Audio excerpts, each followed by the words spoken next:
อนแรกแค่คำมันนี้ผู้ค้าปานคำผสมเอาภาพบรรยากาศมักสลีพี่น้อง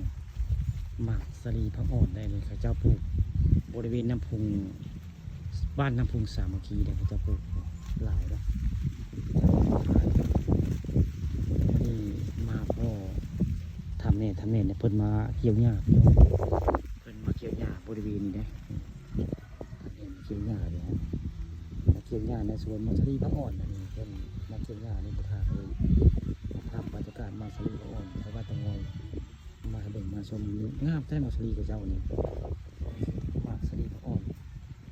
บ้านตะงอยอำเภอตะงอยแหละนี่เจ้าดูดน้ำจากน้ำพุงบ่ได้ขึ้นมานี่เป็นมากอะไรเนี่ยมักสลีพักอ่อน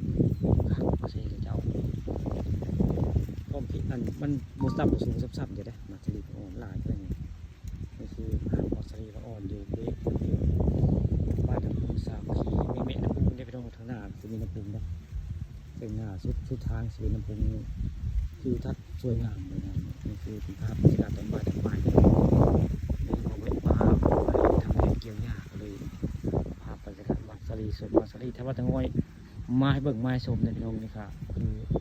สวนมักสลีอ่อนไทยบ้านตะงอยหลังนี้เจ้ามีน้ำพุงได้ดูดขึ้นมาใส่ได้มาปลูกมักสลีอ่อนนี่ก็จะปลูกกุบีมักสลีอันนี้ในสวนแท้ตะงอยส่วนไปสั่งส่วนตะมดเขาว่าส่วนตะมดเขาว่าส่วนนี้อันนี้มาเกี่ยวหญ้าประจำแล้วมักสลีคักมักสลีงามพวกนี้มักสลีไทยตะงอยนี่ครับนี่คือมักสลีเขาอ่อนคนตอนนี้เขามาเกี่ยวหญ้าประจำเลยเกี่ยวหญ้าในสวนมักสลีบ้านน้ำพุงสามัคคีคักได้มักสลีกับเจ้ามันปลูกต้นใดก็ได้คักได้เรื่อยไปแต่โบสูงได้มักสลีเขาอ่อนกับเจ้าสงสัยใกล้สิเกตแล้วบ่บึงเรือนนี่คือมักสลีบ้านตะงอยพี่น้องคักได้บรรยากาศแต่จะปลูกงามคัก